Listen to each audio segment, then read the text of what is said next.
माननीय श्री तोमर जी, श्री राव जी तथा सभी साथियों, मुझे बड़ी खुशी है कि आज मुझे आपके सामने यहाँ पर बोलने का मौका मिला। पहली बात तो मैं बताऊंगा कि तोमर जी ने कहा कि यहाँ बहुत कम लोग हैं। ये बड़ी अच्छी बात है, क्योंकि मैं तोमर जी को बताऊंगा कि यहाँ के लोग जो है काम में ज्यादा विश्वास रखते हैं।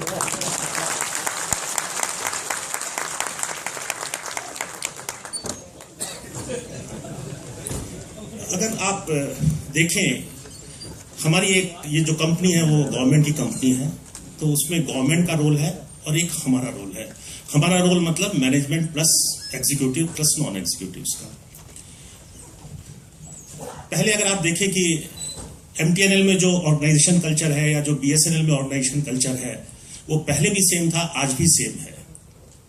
जो हमें सुख सुविधाएं मिलती थी पहले भी सेम थी, आज भी सेम थी।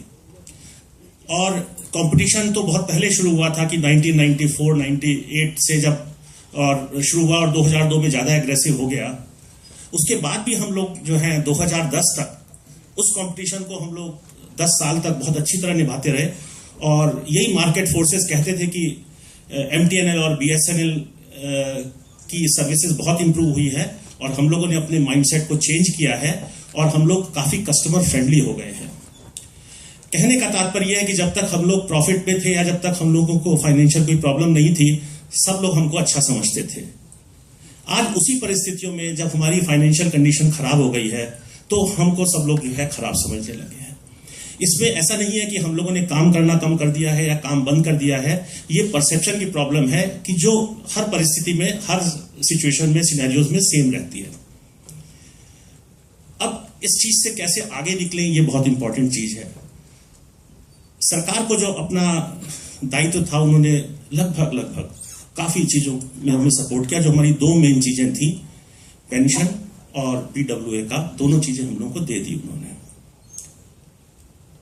मैं उसको इस तरह से कहूंगा, आप उसको अन्यथा न लें, कि गवर्नमेंट को जो हमें देना था उन्होंने दिया और जो उन्होंने हमें नहीं देना था वो भी दिया। नहीं देना था वो भी दिया का मतलब मैं इस वजह से कह रहा हूं कि नॉर्मली गवर्नमेंट की पेंशन जो है सीडीए स्केल में मिलती है। आई थिंक एमटीएनएल में एक बड़ी आईडीए स्केल में हम लोग को गवर्नमेंट की पेंशन मिली है। दिस इज समथिंग, इसमें कोई इसमें प्रेसिडेंस भी नहीं है और हमें इससे खुश होना चाहिए। और ऐसा नहीं है कि एम्प्लॉइज को अगर कुछ मिल जाए तो उसमें हम जितना भी ज्यादा हमको मिल जाए वो एक मोटिवेशनल फैक्टर होता है। लेकिन इसको मिलने के बाद अब हमारी बारी है कि हम लोगों को जो है गवर्नमेंट ने जो हमको दिया, जो हमारे ऊपर उन्होंने विश्वास किया, उसको हमें रेसिप्रोकेट करना है। इन दोनों चीजों के सपोर्ट से जो पहले हम लोग को 220-215 करोड़ रुपए पर महीने कैश लेना पड़ता था मार्केट से, जो कि बाद में कुछ महीनों में कुछ मिल भी नहीं पाया, वो अब लगभग 135 करोड़ रह गया है। फिर भी हमें 135 करोड़ रुपए हर महीने लेना पड़ता है। और जो एमटीएनएल की पूरी सैलरी है मंथली, वो करीब 215 करोड़ रुपए है। उस 215 करोड़ को देने के लिए 135 से 140 करोड़ हर मंथ हम लोग को लेना पड़ता है। तो ये बहुत ज्यादा चैलेंजिंग है। कल भी बोर्ड मीटिंग हो रही थी तो वहां भी एक डिस्कशन हुआ, तो बोर्ड के मेंबर्स कह रहे थे जब तक कि 25% आप लोग रेवेन्यू नहीं बढ़ा पाएंगे तब तक survival is very very difficult. Survival क्या, at least some direction will be tone of the that. Tomar ji ने 10-15% की बात कही। उन्होंने कहा कि 10-15% तो हम लोग अपनी बिना कुछ पाए ही हम लोग कर सकते हैं। This is what is missing. Management ministers के पास गए, मैनेजमेंट ने काफी प्रेजेंटेशंस किए। हर बार हम लोगों ने ये कहा कि आप हमको ये दे दीजिए, हमको ये दे दीजिए, हम लोग 10%-15% रेवेन्यू बढ़ाएंगे। लेकिन हम 3 साल से देख रहे हैं कि हम लोगों को उस रेवेन्यू को बढ़ाने की जगह फ्लैट रखने में भी बड़ी मुश्किल हो रही है।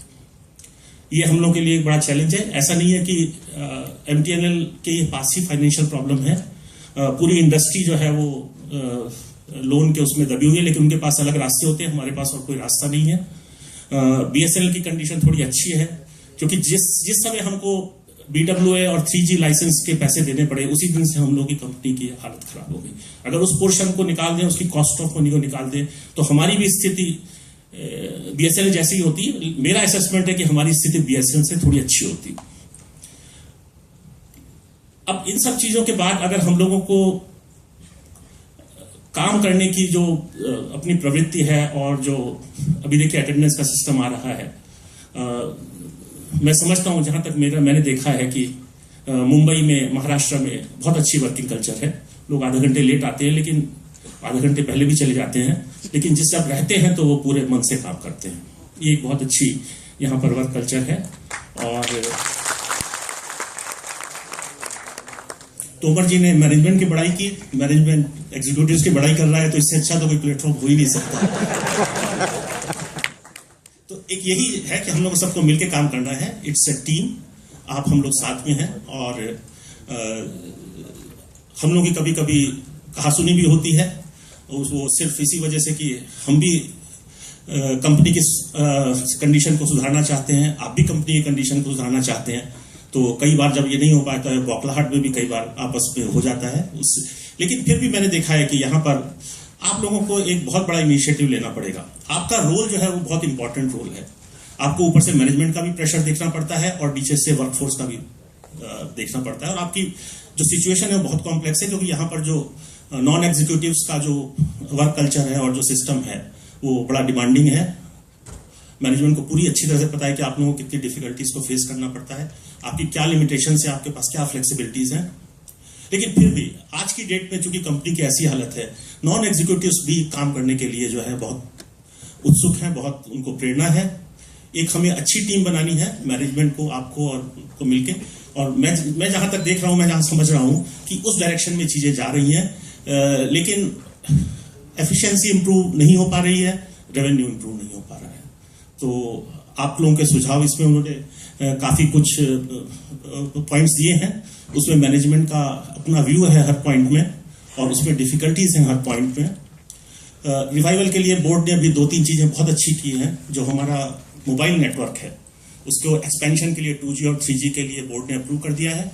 तो हमारे पास लगभग 1000 टावर्स 3G में और करीब 400-500 टावर 2G में आएंगे।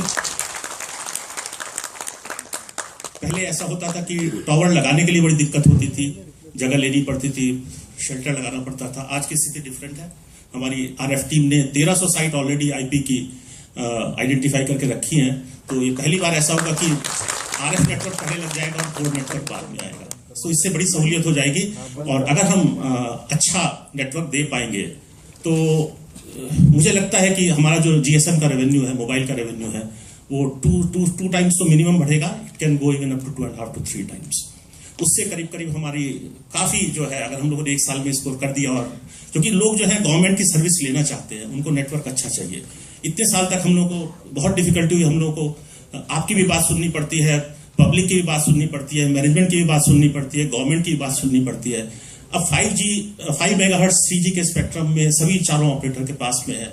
हमारे पास 750 नोड भी है, दूसरे ऑपरेटर के पास 3000 नोड भी है। हम कैसे कम्पीट कर सकते हैं सर्विस में? आप कितनी सेल्स और मार्केटिंग कर लीजिए, जब तक नेटवर्क नहीं सुधरेगा तब तक नहीं हो सकता। 3G जो है उसकी 2.1 गीगाहर्ट्ज का है, तो उसकी पेनिट्रेशन कैपेसिटी लिमिटेड होती है, तो इंडोर कवरेज नहीं मिल पाती है। तो इस तरह की समस्याएं हैं। और ये जो एक बहुत बड़ा कदम है कि अगर 3G और 2G नेटवर्क ऑगमेंट हो गया तो बहुत अच्छा रहेगा। और मैं आपको एक बहुत अच्छी बात बताना चाहता हूं, जो काफी लोग आपको पता भी होगा, पेपर भी पढ़ी होगी। मुंबई सर्विलेंस प्रोजेक्ट, जिसमें करीब करीब 6000 कैमरे लगाने हैं, वो MTNL को एक्सक्लूसिवली इसका लगभग 287 करोड़ का हमारा स्कोप ऑफ वर्क है, प्लस एडिशनल कैमरास भी हैं। Of course this is a good money, this is important money for us. लेकिन इसमें हमको एक बहुत बड़ी अपॉर्चुनिटी है हमारे सामने कि हम लोग अपना फाइबर हर जगह डालेंगे। और हम लोग अब ऐसा प्लान कर रहे हैं कि जिस कैमरे को अब जो लेके जाएंगे, तो वहां अगर 20 बिल्डिंग आ रही है तो 20 बिल्डिंग में उसी ट्रेंच में हम लोग फाइबर डाल के एक्सटेंड कर देंगे।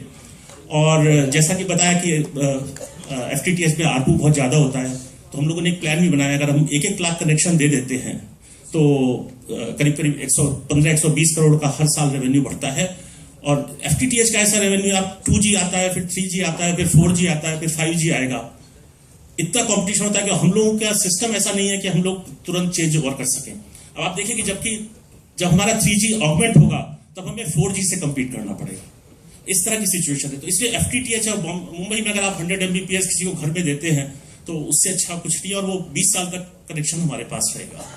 तो मैं आपसे इसमें पूरे सहयोग की आशा करता हूँ, प्लानिंग में, एग्जीक्यूशन में।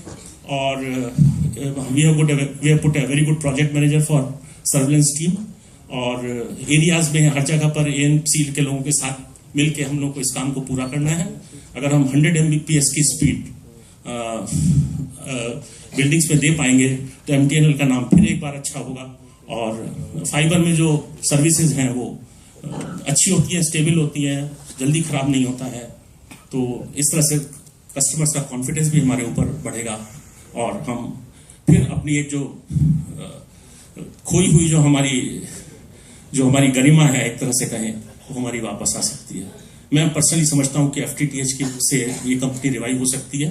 Mobile will be supporting that, और उससे सबसे बड़ी चीज है कि हम और आपको मिलकर साथ में काम करना है, मेहनत से काम करना है, 8 घंटे काम करना है, और घर भी इम्पोर्टेंट है, काम भी इम्पोर्टेंट है।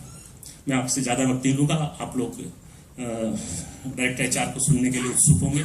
मैंने आपको थोड़े इन्फॉर्मेशन दिए कॉर्पोरेट लेवल पे या जो गवर्नमेंट लेवल पे, वो आपको और बहुत सी बातें बताएंगे। मैं आपका धन्यवाद करता हूं कि आपने मुझे बुलाया और आपके साथ क्षमा चाहता हूँ, हम लोग थोड़ा लेट हो गए, कम्युनिकेशन गैप, हम लोग आधे घंटे पहले भी आ सकते थे, लेकिन फिर भी बड़ा अच्छा लगा कि आप लोगों से आज बात की। धन्यवाद।